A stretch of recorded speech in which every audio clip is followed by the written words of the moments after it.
Was a really world-class athlete, and January 17th of 2020, which mind you was an election year, he had a really serious brain injury. Woke up 26 hours later and he's a different kid. We almost lost him. For 26 hours, he had an extremely low pulse. There was a time they thought that they lost his pulse altogether. And when he woke up, he was just different. I mean, here you had a world-class athlete that wrestled all over the world since he was 12 years old, and he couldn't touch his nose. He couldn't walk without shuffling his feet. He had short-term memory loss. He couldn't control his muscles. Couldn't add 5 plus 3. He was in high school at that time. Had to learn how to read, walk, everything. And the president found out about it, and he gave me a call immediately. And one thing that the president joked about was, like, he said, let me get this straight. He doesn't know who you and Christy are, but he knew who I was, because the only question you got right is who the president was. And he said, Trump, with his cocky grin on his face. And but the president didn't understand the severity of it, but he heard it in my voice, and immediately he went to work. I told him we had to get to Bakersfield, California, to the Center for Neural Skills, which is one of the best neural rehabilitation places in the world. And the president offered to send his plane, his personal plane. This is the president of the United States. And I said, sir, we can't fly. We got to drive. We get there, and he called almost every day for 2 weeks checking on Jim. And then he says, I'm going to come see him. And now this is the middle of the election. This is Bakersfield, California. Really not an area he's got to go campaign.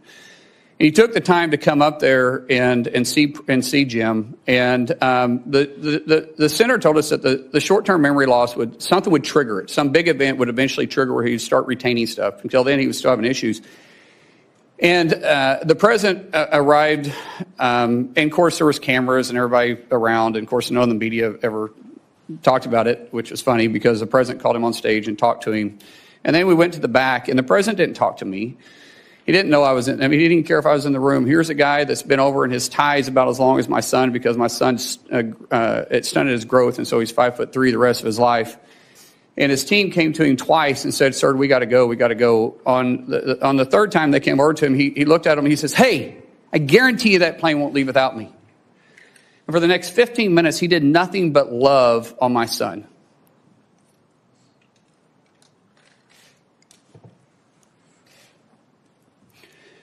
That one incident jogged his memory. And from then on, he started retaining things. And Jim's attitude went from this, we're going to get through it, to this, I'm going to get through it. And every week, if not most days, the president would call and ask how he could help. Ask, how's his buddy doing? How's Jim doing? He didn't do it for publicity. He didn't do it for any show. He was running in one of the toughest elections he had been in, and the guy was still that concerned about my son. When we got released for a little bit, we had to go back. When we got released a little bit, the president said, come to Mar-a-Lago and see me. We go down there, and it's amazing. And when we're leaving, dang it, I hate getting emotional. See, if I talk about my kids, I get emotional. Other than that, you can't make me cry. But my kids can make me emotional. That's actually a good thing. Yeah. So anyways, he grabbed my son, and he said, do you know why I love your dad? Do you know why I love your dad? Chrissy tells the story better than I do. And he goes, no, sir. He goes, because he loves you. Because of you. Because of you. Man, he